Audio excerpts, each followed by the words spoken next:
गज़ल तहज़ीब हाफ़ी की।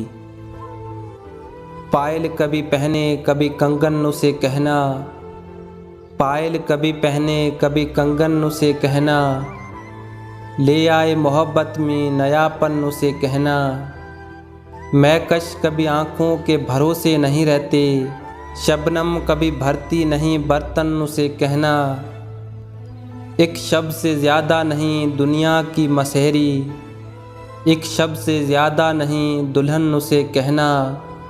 घर बार भुला देती है दरिया की मोहब्बत, कश्ती में गुजार आया हूँ जीवन उसे कहना।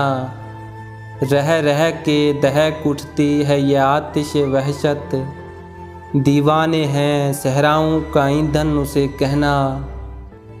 इस हबस में वरना तो हवा तक नहीं आती, यह तो है दरीचों का बड़ापन उसे कहना। कुछ लोग कभी लौट के गाँव नहीं आते, कुछ लोग भुला देते हैं बचपन उसे कहना। पायल कभी पहने कभी कंगन उसे कहना, ले आए मोहब्बत में नयापन उसे कहना।